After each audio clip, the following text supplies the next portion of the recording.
दोस्तों, answer writing, English में answer लिखना एक कला है, एक आर्ट है। और इसमें सिर्फ 4 से 5 चीजें ऐसी होती हैं जिस पे अगर आपने एक बार कमांड हासिल कर ली, इसके बाद आपका आंसर एक अलग ही आंसर बन जाता है, एक परफेक्ट आंसर बन के तैयार होता है और आपके नंबर फिर नहीं कटते हैं।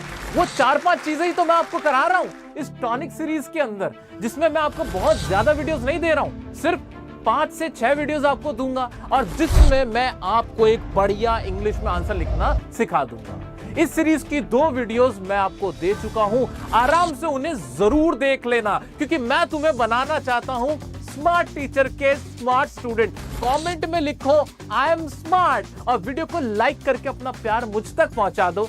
आज की क्लास में मैं आपको सिखाने वाला हूं कि कैसे उन 3-4 चीजों में ही एक ऐसी बहुत अहम चीज है जो आपके हर आंसर के अंदर यूज होती ही होती है। वो क्या है, आइए आपको बताता हूं। दोस्तों, अगले 10 मिनट बस मुझे आराम से सुनते जाओ, उसके बाद तुम्हारे मन में कोई डाउट नहीं रहेगा।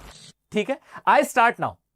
दोस्तों, अगर मुझे अपना इंग्लिश में कोई आंसर लिखना है, चाहे मुझे कोई चैप्टर्स है उनके क्वेश्चन के आंसर करने हैं, स्कूल लेवल का कोई एग्जाम है या फिर कोई कंपैटिटिव का एग्जाम है मेरा, जहां मुझे एसे राइटिंग करना है, रिपोर्ट राइटिंग करनी है, आर्टिकल राइटिंग करनी है, किसी भी तरह का ऐसा क्वेश्चन है जिसका मुझे इंग्लिश में आंसर करना है, तो उसके लिए मुझे क्या क्या आना जरूरी है वो मैं आपको बता देता हूं। ये कुछ चीजें लिखी हुई हैं मैंने, ये 4 चीजें, ये 4-5 चीजें अगर तुम्हें आती हैं या तुम्हें ये आनी ही चाहिए, अगर मैं ऐसा कहूं तो ये ज्यादा अच्छा होगा कि ये तो मस्ट है, ये तो मस्ट है। वो क्या क्या, एक तो टेंसेस। टेंसेस भी सारे नहीं कर सकते, समय कम है, नहीं समझ आ रहा, कोई बात नहीं। टेंसेस में भी जो कमांड होनी चाहिए वो 2 टेंसेस पे होने चाहिए। कौन कौन सा? वैसे लास्ट लेक्चर में मैंने इसकी ही प्रैक्टिस कराई थी, तुम बता सकते हो मुझे कमेंट में, बताओ कौन से वो 2 टेंस है जो मैंने कहा था ये तो मैंडेटरी है, मस्ट है। मैंने इनकी खूब प्रैक्टिस कराई थी। ठीक है, अब बता देता हूं कौन से टेंस है वो। ठीक है, कमेंट कर चुके होंगे तुम। एक प्रेजेंट का इंडेफिनिट और एक पास्ट का इंडेफिनिट, ये 2 मैंडेटरी हैं, आंसर इसी टेंस में लिखा जाता है मोस्टली। ठीक है, दूसरी चीज आ जाती है be is am are was were. ये सेंटेंस बनाने बहुत आसान है। For example, Anne Frank was very intelligent या she was a 10 years old girl, ऐसे करके। Lencho was a hard working farmer, this is a huge problem, he is my brother, artificial intelligence is a new technology, ऐसे करके is am are was were के इस्तेमाल तुम्हें आने चाहिए, छोटे छोटे सेंटेंसेस के। ठीक है, ये कवर कर लिया। इसके बाद हैज हैव हैड, कोई चीज पास होने के सेंस में, जैसे Lencho had firm belief in God, Lencho का बहुत विश्वास था गॉड के अंदर। आई have a huge respect you, मेरे मन में तुम्हारे लिए बहुत श्रद्धा है, बहुत रिस्पेक्ट है, ऐसे करके। I have a pen, I have love, you don't have love, you don't have respect, you don't have money, ऐसे करके हैज हैव वाले इस्तेमाल। ठीक है, आगे बढ़ते हैं। अब जो मैं आज कराने वाला हूं एक होती है वॉइस। वॉइस का बहुत इस्तेमाल होता है, खास तौर से जहां हमें एनालिटिकल पैराग्राफ लिखना है या कहीं ऐसे लिखना है, आर्टिकल लिखना है, कोई लेटर लिखना है, रिपोर्ट लिखनी है, उसमें ये जो तुम्हारा वॉइस का पार्ट है ना, एक्टिव पैसिव वॉइस, यानी पैसिव वॉइस में सेंटेंस तुम्हें बनाने आने चाहिए। सर ये पैसिव वॉइस क्या होती है, जिंदगी में तो समझ नहीं आई, आप कैसे कर लेंगे? कर लोगे ना, जो शॉर्टकट मैं सिखाऊंगा, जो ट्रिक मैं बताऊंगा तुम कर लोगे। दूसरा है हमारा मॉडल्स। भाई मॉडल्स क्या होते हैं? कैन, कुड, वुड, शुड, तुम्हें बहुत दिख रहे होते हैं, इन पे तुम्हें कमांड हासिल करनी, प्रैक्टिस करनी है। मैं सारी प्रैक्टिस करवा रहा हूं, टेंशन मत लो। इन 4-5 चीजों के अलावा जो चीज तुम्हारे लिए सबसे बेनिफिशियल होगी, जो तुमसे अनसीन पैसेज करवाएगी, एग्जाम में आते हैं ना, सीयूईटी से लेके स्कूल के एग्जाम तक तुम्हारे अनसीन पैसेज होते हैं, 20 से 22 नंबर के आते हैं स्कूल लेवल पे, सीयूईटी में तो और ज्यादा ही होते हैं। ठीक है, अब वो जो पैसेज होते हैं उनके लिए सबसे ज्यादा जरूरी पता है क्या रहता है? ये होता है वोकैबुलरी, ये नंबर दिलाती है। अगर तुमने वोकैब्स अच्छे से कर रखे हैं, तुम्हारी वोकैबुलरी बढ़िया है, दमदार है, तो भाई स्कूल लेवल पे बोर्ड के एग्जाम में तुम्हारे 10th हो 12th हो, भाई तुम्हारे से अच्छा आंसर कोई नहीं लिख सकता। सर वोकैब का क्या करवाओगे? टेंशन क्यों ले रहे हो? मैंने तुम्हारे लिए मोस्ट इंपॉर्टेंट वोकैब्स अरेंज करके रख दी हैं।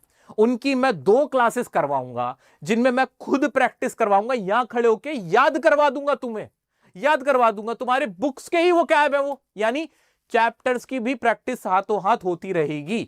कैसा लगा सुन के? वो जो वोकैब्स होंगे वो तुम्हारे बुक्स के चैप्टर में से ही मैंने निकाले हैं, ताकि वो तुम आराम से इस्तेमाल भी कर सको। सो बेफिक्र हो जाओ, तो वोकैबुलरी भी बढ़िया हो जाएगी। अब सोच के देखो, जब इतना कुछ तुम्हें आता होगा, फिर तुम्हारा आंसर बेस्ट कैसे नहीं होगा? बस मुझे तुम्हारा साथ चाहिए, सपोर्ट चाहिए, प्यार चाहिए। बहुत सारे बच्चे ऐसे हैं जो मेरे कहने पे लाइक कर देते हैं वीडियो को, लेकिन कुछ ऐसे भी जो थोड़ा सा आलस कर जाते हैं। प्यार तो वो भी बहुत करते हैं, लेकिन वो बहुत स्टूडियस होते हैं, बहुत पढ़ाई में गुम हो जाते हैं। लाइक का बटन दबाया करो, कमेंट करके मुझे बताया करो। तुम्हारा प्यार ही मेरी ताकत है, तभी मैं यहां खड़ा हुआ हूं। ठीक है, तुम्हारा जो सपोर्ट है वो मुझे मेहनत के लिए मोटिवेट करता है। ठीक है, तो लाइक करके अपना प्यार देना। मैं आज क्या कराने वाला हूं, हम क्या करने वाले मेरा प्यारा बच्चा, हम आज करने वाले वॉइस। अब उससे पहले, शुरू करने से पहले, वॉइस की प्रैक्टिस कराने से पहले, बहुत सारे दोस्त मेरे से सवाल पूछते रहते हैं, सर डाउट कहां से क्लियर करें, क्या करें। इंस्टाग्राम पे ये रही मेरी आईडी, यहां जाके मुझे एक बार तुम फॉलो करके रख लेना। वहां मैं लाइव आ रहा हूं, आजकल ज्यादा लाइव आ रहा हूं, पहले इतना नहीं आता था, ताकि मैं तुम्हारे वहां सवाल ले सकूं। ठीक है, वहां कमेंट में मैं तुम्हारे सवाल लाइव चैट्स में जाते रहते हैं, मैं पढ़ के उनके आंसर करते रहता हूं, बहुत सारे बच्चों का आंसर करता हूं।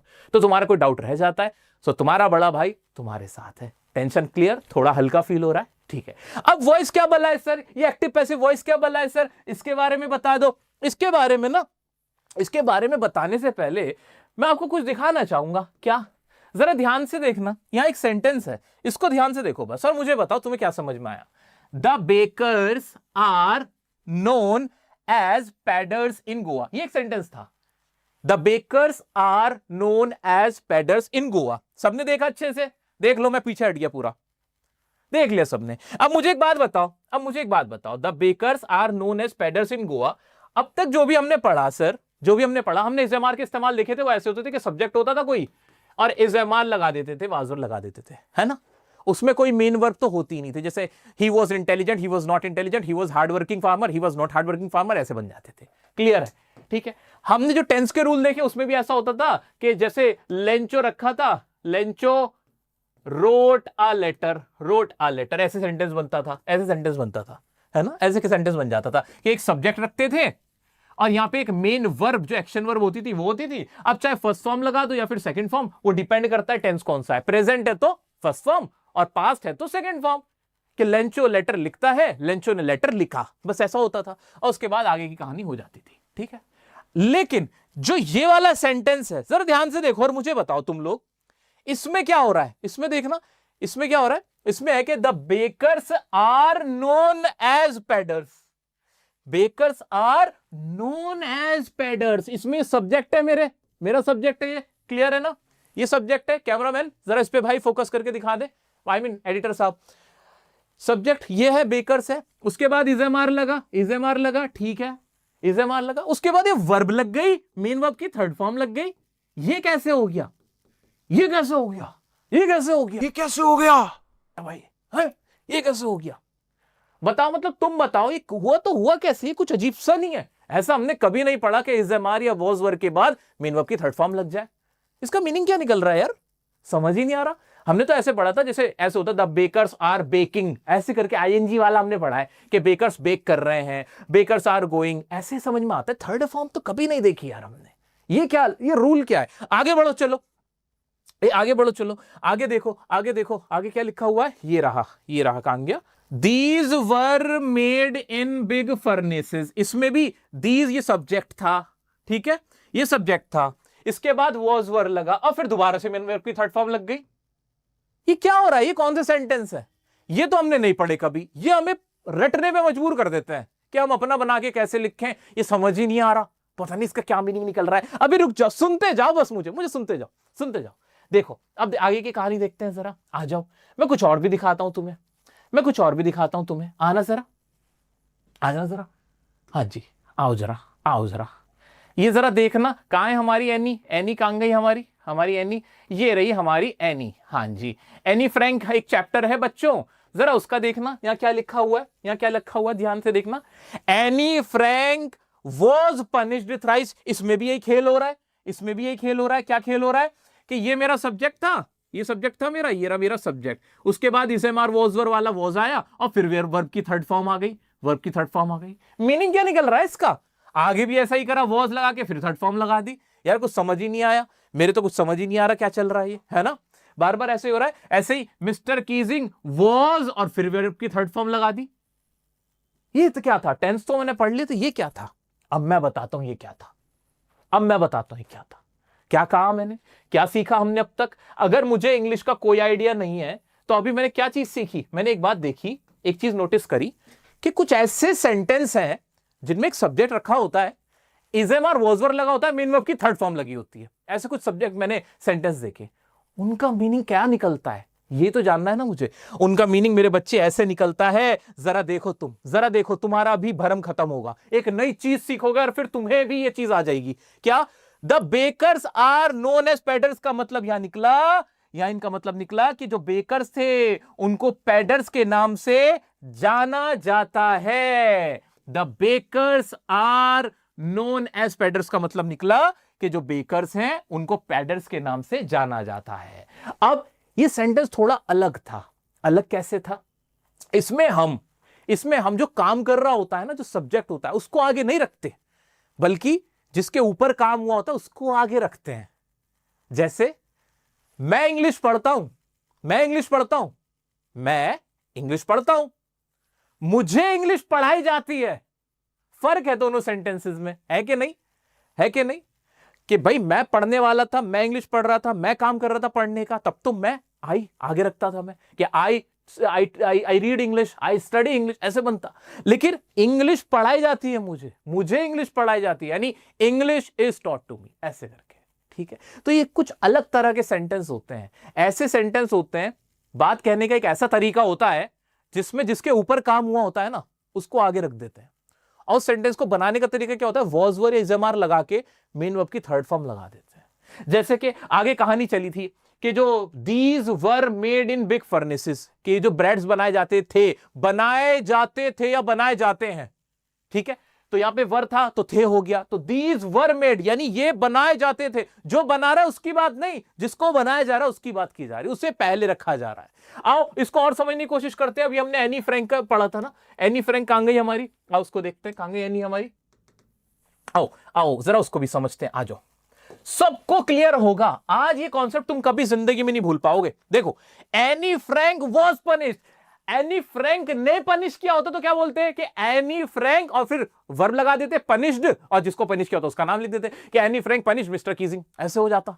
लेकिन ऐसा नहीं है, या एनी फ्रैंक को पनिश किया गया था तो जिसके ऊपर काम किया गया था, जिसको पनिश किया गया था, उसको शुरू में रखा, इजेमार लगाया, वॉजर लगाया, और वर्ब की थर्ड फॉर्म मार दी। Annie Frank was punished, you were punished, they were punished, we are punished, they are punished, ऐसे करके। ऐसे बर्थडे, मैं बर्थडे सेलिब्रेट करता हूं अपना, आज मेरा हैप्पी बर्थडे है, हैप्पी बर्थडे है ना, सो आई सेलिब्रेट माई बर्थडे, मैं अपना बर्थडे सेलिब्रेट करता हूं। लेकिन अगर मेरा बर्थडे मनाया जाता है, ऐसा बोलना तो my birthday is celebrated. Clear है कि नहीं? यार you are the smart student. भाई आप हो सब समझ लेते हो, बहुत स्मार्ट हो तुम लोग। ठीक है, ऐसे ही इंग्लिश मुझे पढ़ाई जाती है तो इंग्लिश और उसके बाद इज टॉट टू मी, ऐसे करके हो जाएगा। क्योंकि अब जो बात जिसके ऊपर काम का असर पड़ रहा है ना, जिसके साथ वो घटना, और उसको आगे रख दिया।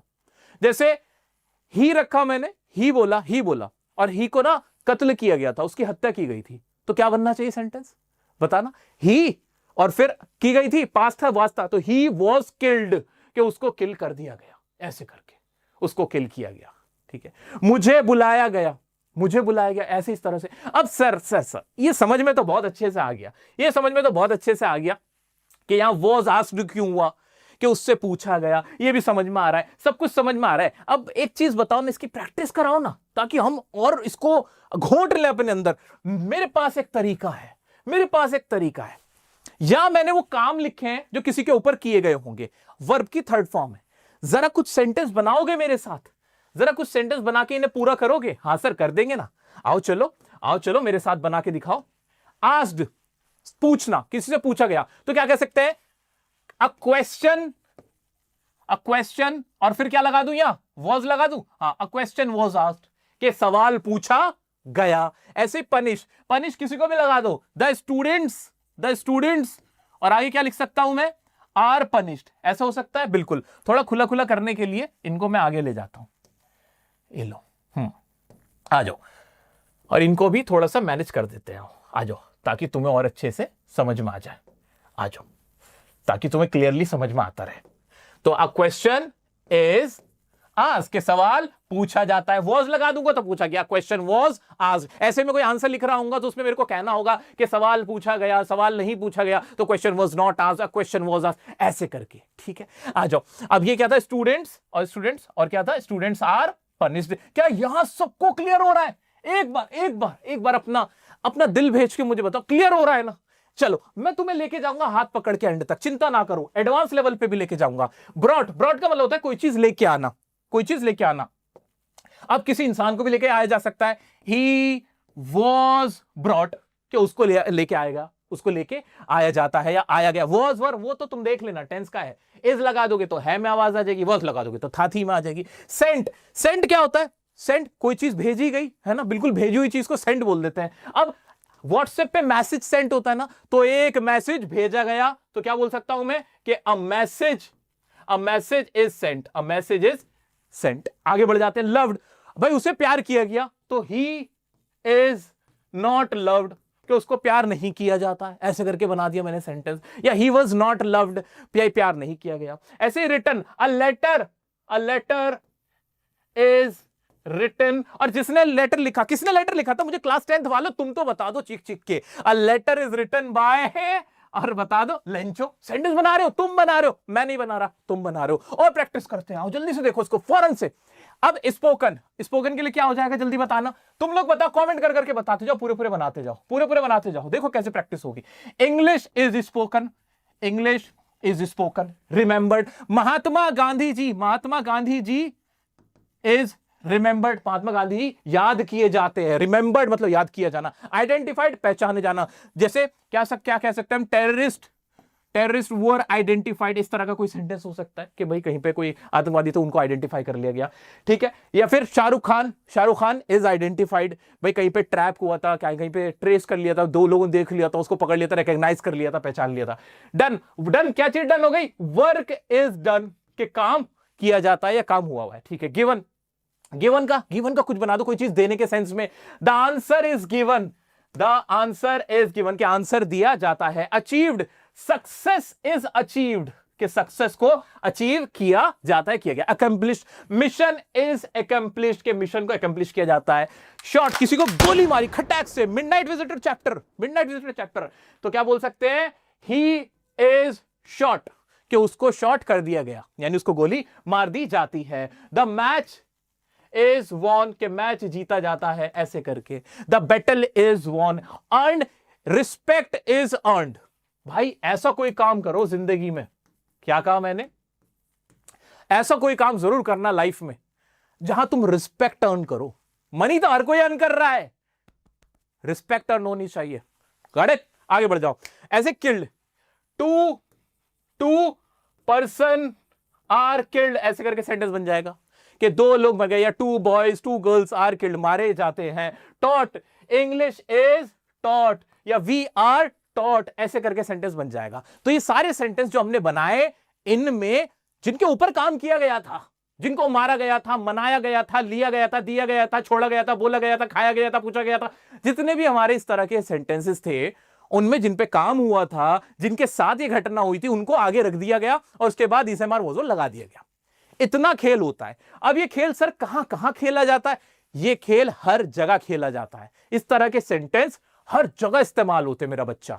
जब आप अनसीन पैसेज रीड करने बैठोगे, वहां भी आपको ये सब दिखेगा।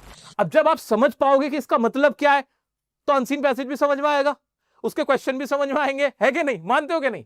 ऐसे कोई लॉन्ग आंसर लर्न करने को बैठे हो, तुम्हें समझ में आना शुरू हो गया, अच्छा इसका मतलब ये था, अच्छा इस लाइन का मतलब ये था, फिर वो रटने की जरूरत नहीं पड़ती है। मानते हो मेरी बात को? दोस्तों आइए देखते हैं कैसे पैसिव वॉइस वाले सेंटेंस आंसर में हमें यूज करने होते हैं। जैसे एक समरी, एक चैप्टर की, क्लास 10 का एक चैप्टर है, ठीक है? आप सिर्फ इसको एक इंग्लिश सेंटेंस की तरह देखो। क्या लिखा है? अकॉर्डिंग टू वन लेजेंड, भाई एक लेजेंड के अनुसार, उसके अकॉर्डिंग क्या बात हुई थी? It was first consumed. अब ये वाला जो सेंटेंस था, अगर मैंने इस तरह से लिखा तो इससे मेरा इंप्रेशन बहुत अच्छा गया। मीनिंग क्या निकल रहा है? इट मेरा सब्जेक्ट था, वॉज वर्ड लगाया और उसके बाद मेन वर्ब की थर्ड फॉर्म आ गई। अब इसकी हिंदी क्या निकलेगी? जरा तुम बनाने की सोचो, क्या इसकी हिंदी निकलनी चाहिए? It was first consume. आगे बढ़ते जरा देखना। The T was first drunk. अब बताओ इसमें क्या यूज हो रहा है? क्या नोटिस कर पाए कि टी जो थी, चाय थी, जो पहली बार पी गई। ऐसे इस सेंटेंस का मतलब निकल रहा है। लेकिन जब हम इस तरह के सेंटेंस को देखते हैं ना, हमारी हवा वहीं खराब हो जाती है। हमें लगता है यार इंग्लिश हमारे बस की बात नहीं है। हमें तो टेंस में पढ़ाया गया था कि सब्जेक्ट रखो, वर्ब रखो, ऑब्जेक्ट रखो, वर्ब की फर्स्ट फॉर्म सेकंड फॉर्म आनी थी। इज एम आर के साथ ही क्या होने लग रहा है, ठीक है। ये मैंडेटरी है, ये मस्ट है कि तुम्हें पैसिव वॉइस के भी सेंटेंस आने चाहिए। अब पता है मैं तुम्हारे साथ क्या करने वाला हूं, मैं अब तुम्हें एक कंप्लीट आंसर है वो दिखाने वाला हूं, और उसको समझने की कोशिश करते हैं कि एक आंसर कैसे लिखा जा रहा है। क्या हमें अब समझ में आ रहा है कि कैसे लिख पा रहे हैं हम? आइए देखते हैं। ये हमारी तीसरी क्लास है इस कोर्स की, स्टोनिक सीरीज की। क्या हम अब इस लायक हो गए हैं कि हम आंसर को डिकोड कर सकें? आइए चलिए देखते हैं, आइए चलिए देखते हैं, आगे बढ़ते हैं। और अभी क्या अभी मैं आपको दिखाता हूं, ये देखिए। हाँ जी, ये क्लास 10th का ही चैप्टर है, मैडम राइट्स द बस। अब देखते हैं कि सेंटेंस कैसे कैसे इसमें बने हुए हैं। आओ चलो चलो शुरू करते हैं। वली वॉज एन 8 years old। तुम्हें यह बताना है कि सेंटेंस बना कैसे। Is am are was verb से बना है, प्रेजेंट इंडेफिनिट, पास्ट इंडेफिनिट है, पैसिव वॉइस है, क्या है? चलो, Wally was an 8 years old curious girl. बताओ ये कौन सा वो सेंटेंस था? बहुत सिंपल सा था, वॉज वर्ब का इस्तेमाल हुआ है कि वली कौन थी? वली वॉज एन 8 years old और क्यूरियस गर्ल थी। ये वोकैबुलरी थी, यानी इस वर्ड का मीनिंग मेरे लिए इंपॉर्टेंट था, ये मुझे याद करना था। आगे बढ़ते हैं। She had no friends. अब ये सेंटेंस कैसे बना था? शी हैड नो फ्रेंड्स, यानी हैज हैव लगा के हमने बना दिया कि उसके पास कोई दोस्त नहीं थे। So her favourite pastime was, simple was verb का इस्तेमाल था कि उसका फेवरेट पास टाइम क्या था? Was standing in the front of the doorway, कि उसका फेवरेट पास टाइम क्या था? अपने डोरवे पे खड़े होना, ठीक है। And watch people in the street. She had a strong Dzire, दोबारा से शी लिखा, हैड लिखा, स्ट्रॉन्ग डिजायर लिखा, कि उसके पास क्या था? एक स्ट्रॉन्ग डिजायर था। मैं आपको ये आंसर याद नहीं करा रहा, बिल्कुल नहीं। हम सिर्फ अभी ये देखने की कोशिश कर रहे हैं कि किस तरह से सेंटेंस बने होते हैं।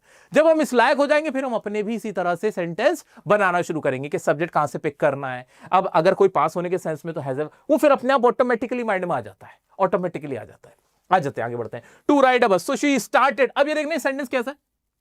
शी स्टार्टेड कलेक्टिंग इंफॉर्मेशन, यानी सब्जेक्ट रखा, वर्ब की सेकंड फॉर्म लगा दी और आगे अपनी बात कहनी शुरू कर दी।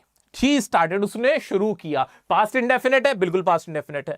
द फेयर वॉज 30 पैसे, सिंपल वॉज वर्ब वाला इस्तेमाल कर दिया कि फेयर कितना था? 30 पैसे था, ठीक है। ये तो इसकी बात रही। अब मैं तुमसे पूछता हूं, आ जाओ जरा, आ जाओ जरा। हाँ, अब मैं तुमसे पूछता हूं, यहां कुछ सेंटेंसेस है, यहां थोड़े से डिफिकल्ट सेंटेंसेस है, देखता हूं क्या तुम कर पाओगे कि नहीं। इन सेंटेंस के आगे कुछ लिखा हुआ नहीं है, तुम्हें बताना है कि इसमें कौन सा टेंस यूज हुआ है, वॉज वर्ब वाला है या हैज हैव हैड वाला या पैसिव वॉइस का। क्या बता सकते हो? आओ चलो देखते हैं हम कितने पानी में, क्या हम इतनी अंडरस्टैंडिंग बनाने लगे कि नहीं। आओ चलो देखते हैं, आ जाओ जल्दी से। The third level in Jack Finney's story, third is a mysterious and surreal place located in the grand centre. बताओ ये सेंटेंस कैसे बना है, ये बताओ कैसे बना है, क्या किस चीज का इस्तेमाल हुआ है? सिंपल इज एम आर का इस्तेमाल हो रहा है कि क्या है वो? Is a mysterious and surreal place located at the, ठीक है, सिंपल इज एम आर वाला था। Unlike the bustling modern day second level, the third level transports visitor to a bygone era. अब बताओ इसमें कौन सा टेंस यूज हुआ है? क्या इसको देख के मुझे समझ नहीं आया कि यहां पे एस का इस्तेमाल हुआ है तो ये प्रेजेंट इंडेफिनिट है? बिल्कुल प्रेजेंट इंडेफिनिट है कि जो थर्ड लेवल है वो ट्रांसपोर्ट करता है विजिटर्स को एक बायगॉन एरिया में, यानी पास्ट का जो गया हुआ बीता हुआ कल है उस एरा में। क्या मैं आगे बढ़ जाऊं? हाँ सर आगे बढ़ जाइए। It is described as. अब बताओ ये सेंटेंस कैसे बना हुआ है, मुझे बताओ कैसे बना हुआ है, क्या समझ में आ रहा है? क्या समझ पा रहे हो? हाँ सर समझ पा रहे हैं, बहुत सिंपल है। इट इज डिस्क्राइब, यानी सब्जेक्ट था मेरा, ये रहा सब्जेक्ट, यहां इज लगाया और फिर मेन वर्ब की थर्ड फॉर्म लगा दिया। ऐसा कब होता है? पैसिव वॉइस में होता है कि इसको डिस्क्राइब किया जाता है। हैविंग ओल्ड फैशन आर्किटेक्चर, पर ये आगे की बात हो गई, सिंपल सा था और कुछ भी नहीं था इसके अंदर। आगे बढ़ते हैं। The people there are dressed in vintage clothing and the surroundings evoke a sense of nostalgia and tranquillity. अब बताओ ये कौन से सेंटेंसेस हैं? ये सिंपल सा सेंटेंस था कि देयर आर ड्रेस, पीपल क्या थे वहां पे? ड्रेस्ड हुए थे। कैसे हुए हुए? ड्रेस्ड हुए, यानी उन्होंने कपड़े पहने हुए हैं, ठीक है। आगे बढ़ते हैं। And the surroundings evoke, surrounding क्या कर रही है? इवोक कर रही है। कौन सा टेंस है? जल्दी बताओ। आगे बढ़ता हूं मैं, आगे बढ़ता हूं, प्रैक्टिस कर रहे हैं, आगे बढ़ते हैं। The third level differs significantly from the second level. अब इसमें ये कौन सा सेंटेंस बना होगा? सोच के देखना कैसे बनाया होगा कि थर्ड लेवल डिफर करता है। एस देख के तुम्हें आइडिया लग गया होगा, इस एस को देख के आइडिया लग गया होगा कि क्या है? प्रेजेंट का इंडेफिनिट है ना, कि थर्ड लेवल सिग्निफिकेंटली डिफर करता है, अलग होता है, यानी वो अलग है किससे, सेकंड लेवल से, किसकी एस्पेक्ट में, in terms of its ambience and the sense of escape. आगे बढ़ जाते हैं। ये दोस्तों जरा कुछ और सेंटेंसेस हैं तुम्हारी ही चैप्टर्स के, क्लास 12 के चैप्टर के वाले, इनको डिकोड करते हैं, हमें तो इंग्लिश समझनी है। आओ जरा देखते हैं। Franz and Saheb offer contrasting perspective on education. अब ये सेंटेंस बना कैसे होगा यार? सबसे पहला सवाल तो, इतना मुश्किल सा सेंटेंस लग रहा है, कैसे समझ में आएगा? भाई बहुत सिंपल है यार, मैंने देखा कि ये वो बच्चे जिनका नाम है फ्रांस, है ना, और साहेब हो गए, ठीक है। ऑफर यहां पे आ गया सब्जेक्ट, यहां पे आया वर्ब का फर्स्ट फॉर्म। फर्स्ट फॉर्म क्यों आया? क्योंकि यहां सिंगुलर नहीं, अगर ये एक होता तो ये ऑफर्स हो जाता। ऐसा कब होता है? प्रेजेंट इंडेफिनिट में। तो मुझे क्लियर हो गया प्रेजेंट इंडेफिनिट सेंटेंस ही है मेरा। कैसे बनाया कि फ्रांस और साहब क्या करते हैं? ऑफर करते हैं कंट्रास्टिंग पर्सपेक्टिव एजुकेशन के ऊपर, दैट हाईलाइट द वैल्यू। अब हाईलाइट वैल्यू ये भी वही है। यहां पे दैट मेरा सब्जेक्ट मान लो, सब्जेक्ट मान लिया, यहां की वर्ब की फर्स्ट फॉर्म होगी, दैट हाईलाइट दी। वो क्या करते हैं? वैल्यू को हाईलाइट करते हैं एंड चैलेंजेस ऑफ स्कूलिंग। आगे बढ़ जाए, ठीक है, आगे बढ़ते हैं। दूसरा वाला सेंटेंस देखो। In the last lesson Franz realisation of the importance of a school comes too late. क्या तुम्हारे दिमाग में कम्स देखते ही बत्ती नहीं चल रही कि सेंटेंस कैसे बना हुआ है? सेंटेंस बिल्कुल प्रेजेंट इंडेफिनिट में बना हुआ है। बताते चले जाओ कैसे बन रहा है सेंटेंस, प्रेजेंट इंडेफिनिट में बन रहा है। बहुत सिंपल सा था। As he is faced with the harsh and reality of losing his opportunity. आगे बढ़ जाए। जो चीजें मैं अभी छोड़ के चल रहा हूं तो ये मान लेना कि अभी तुम्हें वो मैंने नहीं पढ़ा है, तो वो नहीं बता रहा हूं मैं, ठीक है। तो अभी जो उससे रिलेटेड डाउट है तो अपने डाउट अपने पास अभी रखो, क्योंकि अभी मैंने वो आपको नहीं पढ़ाया, ठीक है। आगे बढ़ते, जितना करा है हमने अभी उसकी बात करते हैं। आज इसको देखना जरा। हिज रिग्रेट, ये मेरा सब्जेक्ट है, हाँ जी ये सब्जेक्ट था। उसका रिग्रेट अंडर स्कोर्स, क्या ये एस नहीं दिख रहा तुम्हें? नहीं दिख रहा भाई, ये वर्ब भी तो होगी। वर्ब के साथ क्या लगा हुआ है? एस लगा हुआ है, एस या एस लगा हुआ है ना। अंडरस्कोर का अंडरस्कोर्स कर दिया, यानी इसका मतलब क्या निकला कि उसका रिग्रेट क्या करता है? अंडरस्कोर कर देता है कि how education is often undervalued. अब इसको पढ़ो, इसका मतलब क्या निकल रहा है? ये सेंटेंस कैसे बना है? ये तो मेरा प्रेजेंट इंडेफिनिट से बना है। मैं क्लियर हो गया कि सेंटेंस प्रेजेंट इंडेफिनिट से बना है, ठीक है। क्या तुम आगे का डिकोड कर पा रहे हो कि आगे मीनिंग कैसे निकल रहा है कि how education is often undervalued? मेरे को ये समझ में आया, ये हाउ एजुकेशन ये सब्जेक्ट मान लिया मैंने, ठीक है। इज आया, इसके बाद मेन वर्ब की थर्ड फॉर्म आ गई, क्या? हाँ, अंडरवैल्यूड हो गया। क्या इसका मीनिंग कैसे निकलेगा? बताओ, इसकी आवाज कैसे निकलेगी कि एजुकेशन कैसे अंडरवैल्यूड की जाती है? वही वाला पैसिव वॉइस आ गया जो आज पढ़ा था। क्या था? Passive voice. Sir sir sir sir, मजा आ गया, मजा आ गया। यही तो नहीं समझ में आता था, अब समझ में आने लगा, अब क्लियर हो गया। ये बहुत बड़ा मेरे रास्ते का एक कांटा था, एक हिंड्रेंस था, which I was not able to crack. Now I can easily decode what is the question and how can I write the answer. Now I am very clear about it. मुझे बहुत clear हो रहा है अब। यही नहीं समझ में आता था, अब क्लियर हो गया। रही बात अंडर वैल्यूड की, रही बात अंडर स्कोर की, इस तरह की वोकैब सर मुझे नहीं आती, मैं क्या करूं? उसके लिए क्लास कर लेंगे, उसके लिए सेपरेट क्लासेस करेंगे, वो भी याद करा लेंगे, ठीक है, वो भी याद हो जाएगी। आगे बढ़ जाते हैं। अंटिल इट इज थ्रेटन्ड, देखो दोबारा से सेंटेंस देखो, इट इज थ्रेटन्ड। अब इसको भी इसी तरह से इट इज और थ्रेटन्ड लगा दिया गया, थर्ड फॉर्म लगा दी, पैसे बना दी। Undervalued and until it is threatened, until जब तक वो थ्रेटन नहीं। अच्छा, इसमें ना एक पैसे में थोड़ा सा झोल है, एक हल्का सा कॉन्सेप्ट और है, वो भी बताऊंगा बाद में, अभी इसको ऐसे ही समझो। आगे बढ़ते हैं। जितनी प्रैक्टिस करोगे उतना बढ़िया हो जाओगे। Conversely Sahib in law spring yearns for school. अब तो तुम बहुत चालाक हो गए हो, बहुत समझदार हो गए हो। यर्न्स, इसमें भी लास्ट में एस, किसी भी वर्ब के लास्ट में एस या एस, देखो दिमाग में घंटी बजनी चाहिए, प्रेजेंट डेफिनेट का है। और इसके बाद ऐसी निकल रही है कि वो यर्न करता है, ठीक है, यर्न करता है। यर्न का मतलब क्या है वो अलग बात है। As a means of escape from the harsh reality of rag picking, represents, दोबारा से देखो रिप्रेजेंट्स, वो क्या करता है? रिप्रेजेंट करता है किस चीज को? होप को, विजन को, फॉर अ बेटर फ्यूचर। अब तुम्हें क्वेश्चन आसानी से समझ में आने लग गए होंगे, अब तुम्हें जो बात लिखी है वो अच्छे से समझ में आ रही हो। इसको देखो, साहिब्स लॉन्गिंग इलस्ट्रेट्स। अब मुझे बताओ ये सेंटेंस कैसे बना होगा? सर हर जगह प्रेजेंट इंडेफिनिट तो यूज हो रहा है, टेंस तो कोई सा यूज ही नहीं हो रहा, हर जगह तो प्रेजेंट इंडेफिनिट ही है, ज्यादा से ज्यादा पास्ट इंडेफिनिट आ जाता है। हाँ बेटा यही हो रहा है मेरे बच्चा, मेरे दोस्त, यही है, इससे ज्यादा कुछ है ही नहीं, इसी पे कमांड हासिल कर लो बस। इलस्ट्रेट करता है हाउ एजुकेशन इज सीन। अब मुझे बताना, इज सीन, इज आया, उसके बाद वर्ब की थर्ड फॉर्म आ गई, क्या अभी नहीं पढ़ा? Passive voice. इसकी आवाज कैसे निकलेगी? क्या समझ रहे हो उसको? जरा इसको डिकोड करके बताना, हिंदी क्या निकलेगी? एजुकेशन कैसे देखी जाती है, इस तरह से निकली। As a pathway to opportunity reflecting its critical role in transformation life. अब इस तरह की ना, इस तरह का कोई सा भी तुम लॉन्ग आंसर उठा लो, कोई भी किताब खोल लो, तुम्हें सेंटेंसेस ज्यादा से ज्यादा ऐसे ही मिलेंगे जो एग्जाम में पूछे जाते हैं। इस तरह के आपके लॉन्ग आंसर्स होते हैं। अब तुम्हें क्या करना है, तुम्हें क्या करना है वो बता देता हूं मैं। अब तुम्हें क्या करना है, मैंने तुम्हारी बहुत प्रैक्टिस करवाई आज पैसिव वॉइस की। हाँ सर करवाइए, करवाइए, पैसिव वॉइस की बहुत प्रैक्टिस करवाइए। अब इसमें एक छोटा सा कॉन्सेप्ट है, छोटा सा कॉन्सेप्ट, वो तुम्हें और करा रहा हूं, उसके बाद फिर तुम एकदम बढ़िया से हो जाओगे। ठीक है, बताऊं कॉन्सेप्ट? Are you ready? हाँ सर रेडी। अभी हमने देखा कि इज एम आर और वॉज वर के बाद कभी भी मेन वर्ब की थर्ड फॉर्म नहीं लगती थी। कहीं भी अगर मैं देखूंगा कि मेन वर्ब की थर्ड फॉर्म लगी है, उसको उसकी आवाज ऐसे निकल रही है कि ये काम किया जाता है या ये काम किया गया। या मुझे इस तरह का सेंटेंस बनाना है जहां पे जिसके ऊपर काम हुआ है मैं उसका नाम पहले लेना चाहता हूं कि he was killed, English is taught, a surprise is given, Diwali is celebrated, कि दिवाली सेलिब्रेट की जाती है, we are taught, they are punished, a question is asked, the answer is written, a letter is written, the message is sent, the food was given। इस तरह के sentence के जहां पे हमें ऐसा कहना कि ये काम किया जाता है, ये दिया जाता है, लिया जाता है, ये खाया जाता है, ये मारा जाता है, ये करा जाता है। ठीक है, तो मैं पैसिव वॉइस के अब सेंटेंस बनाने लायक हूं, बिल्कुल हूं।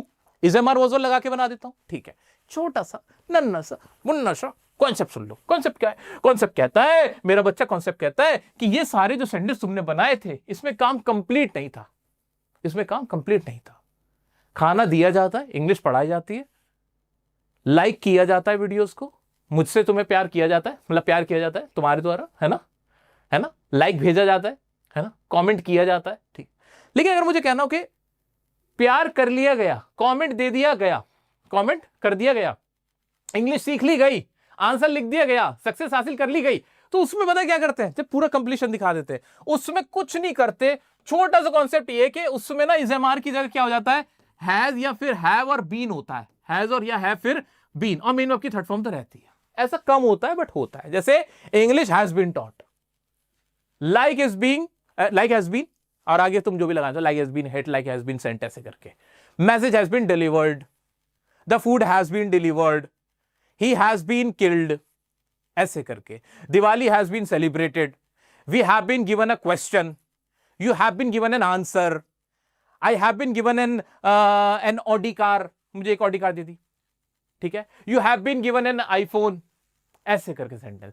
he has been punished, उसको पनिश कर दिया गया है, अब कर दिया जा चुका है। ठीक है, तो ये भी फंडा है, कभी भी तुम्हें हैज बीन हैव बीन के आगे मेन वर्ब की थर्ड फॉर्म कहीं नहीं दिखती। अगर दिखे समझ लो उसमें वो काम पूरा हो गया है, पैसिव वॉइस का ही है। बस बस बस बस, इससे ज्यादा पैसिव वॉइस में तुम्हें कुछ नहीं करना इस लेवल पे। अब प्रैक्टिस कैसे करोगे? प्रैक्टिस के लिए तरीका बता रहा हूं मैं, तुम्हें कुछ होमवर्क देने जा रहा हूं। यह होमवर्क सब लोगों को करना है, मैंडेटरी है। नेक्स्ट क्लास से पहले यह होमवर्क तुम्हें मेरा बच्चा करना ही है। इंस्टाग्राम पे मुझे दिखाना, मैं मेहनत यहां कर रहा हूं, तुम वहां मेहनत करो प्लीज। दोस्तों अब जो तुम्हें प्रैक्टिस करना है वो क्या चीज है वो देखो। यहां पे मैंने आपके लिए एक टॉपिक लिखा है। एक इंसान है जिनका नाम है एम हैमिल, ये एक फ्रेंच टीचर है, ये 40 साल का इनको एक्सपीरियंस है अप्रोक्स।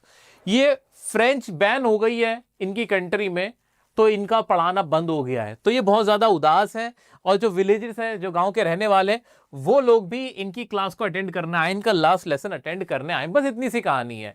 इसमें आपको ज्यादा नहीं, सिर्फ एक पेज लिखना है इसके ऊपर।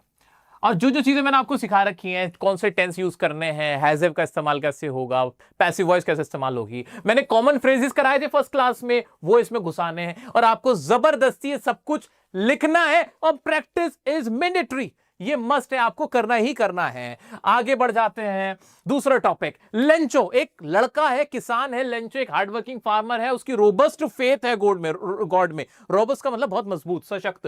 क्रॉप्स उसकी स्पॉइल हो गई है हेलस्टॉर्म की वजह से। वो लेटर लिखता है गॉड को, पोस्ट मास्टर रिसीव करता है लेटर को। बस यहां तक की कहानी है। इस पे भी एक पेज लिखना है अपने वर्ड्स में। वही दोबारा रिपीट करूंगा, कॉमन फ्रेजेस मैंने सिखा रखे हैं वो यूज करने हैं।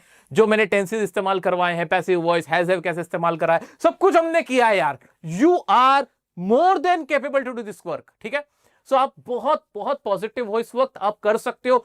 इसको लिखना ही लिखना है। जब तक लिखोगे नहीं आएगा नहीं मेरा बच्चा। आप सोचो कि बिना करे मैं कर जाऊं, नहीं, लिखोगे, एग्जाम में देखना फिर कितना बढ़िया लिखोगे। और अभी ये तो कुछ भी नहीं है, ज्यादा क्या करोगे तुम, गलतियां करोगे, गलती करोगे, करो ना गलती, कौन रोक रहा है। तीसरी क्लास का ये होमवर्क है। जब लास्ट क्लास में तुम्हारी लूंगा इस कोर्स की, इस टॉनिक सीरीज की, जो भी होगी, 7वीं 6ठी 8वीं जो भी क्लास होगी, ठीक है, वो जो लास्ट क्लास होने वाली है, उस लास्ट क्लास में देखना कितना फर्क आया है, ठीक है। फिर उसी को मैच करके देखना कि यार मैं तो क्या से क्या हो गया देखते देखते। वो कौन सा गाना है, सोचते थे कितने मासूम थे, क्या से क्या हो गए देखते देखते। बिल्कुल ऐसा ही होगा, क्या से क्या हो जाओगे देखते देखते, ठीक है। आ जाओ, एक और टॉपिक है वली। वली नाम की लड़की है, कहानी बता रहा हूं तुम्हें, इसे अपने वर्ड्स में लिखना है। वली नाम की लड़की है, 8 साल की लड़की है, उसका डिजायर है राइड करना बस को। उसने इंफॉर्मेशन कलेक्ट करी, उसने मनी कलेक्ट कर ली, अपने जो टेम्पटेशंस थे यानी उसके जो लालच थे, जिसको देख के उसका मन करने लगता था, उनको रेसिस्ट कर लिया। उसने बोर्ड करी बस, और उसने एक डेड काउ देखी और वो उदास हो गई। इतनी सी कहानी है। इस पूरी कहानी को एक पेज में आपको अपने वर्ड्स में लिखने की कोशिश करनी है, जितना मैंने अभी आपको सिखाया हुआ है। कर सकते हो। ये 3 टॉपिक मैं तुम्हें देके जा रहा हूं, ये 3 टॉपिक देके जा रहा हूं, और ये होमवर्क, जो ये होमवर्क कर लेगा उसके इंग्लिश में 80 से 80 आउट ऑफ 80 आने से कोई नहीं रोक सकता। वो उसकी इंग्लिश में बहुत बहुत इंप्रूवमेंट आ जाएगा। पूरी क्लास, पूरी सोसाइटी, पूरा खानदान, टीचर सब हक्के बक्के रह जाएंगे कि इसकी इंग्लिश इतनी अच्छी कैसे हुई है, ठीक है। ये काम जरूर करना है। ये 3 टॉपिक तुम्हारा होमवर्क है। कोई डाउट आता है इंस्टाग्राम पे मुझसे कनेक्ट कर लेना, इंस्टाग्राम पे कनेक्ट कर लेना। नेक्स्ट क्लास में क्या कराने वाला हूं और उसके बाद क्या कराने वाला हूं, मैंडेटरी है, सुन लो, सुन के जाओ। नेक्स्ट क्लास में मॉडल्स को और साथ में जितना अब तक पढ़ा हुआ है, जितनी ग्रामर नेक्स्ट क्लास में खत्म है, बस इससे ज्यादा ग्रामर नहीं कराऊंगा। मॉडल्स और प्लस ग्रामर जो तुम्हें मैं करवाऊंगा नेक्स्ट क्लास में, उसकी प्रैक्टिस, वो बहुत इंपॉर्टेंट क्लास है। इंतजार में बैठे रहना, उस क्लास को जरूर अटेंड करना। 3-4 दिन के अंदर आ जाएगी वो क्लास भी, 3 दिन के बाद मैं देखूंगा वो क्लास भी, ताकि तुम्हें प्रैक्टिस का समय मिल जाए तुम्हें, ठीक है। वो क्लास देखने के बाद ये खत्म हो जाएगी हमारी, फिर शुरू होगी हमारी वोकैबुलरी की। भाई मैराथन क्लास होगी, बड़ी क्लास होगी, कम से कम 1 घंटे का क्लास होगा, कम से कम 2 ऐसी क्लास लूंगा, और जिसमें तुम्हारे स्कूल लेवल की जितनी वोकैबुलरी वो सारी इसमें डाल दूंगा, ठीक है। Are you ready? मजा आ रहा है? हाँ, थकान हो गई, काफी थकान हो गई, लेकिन मेरी मेहनत को प्लीज प्लीज वेस्ट मत होने देना। तुम्हारे लिए इतनी मेहनत कर रहा हूं, सिर्फ तुम्हारे लिए कर रहा हूं, ताकि तुम्हारे अंदर चेंज लेके आऊं, और तुम मेरा बहुत साथ भी दे रहे हो, भरपूर साथ दे रहे हो। Thank you so much, love you for your time, for your hard work. I love you all as a big brother. कभी भी टेंशन लो, मुझे याद कर लेना। I am always always there for you.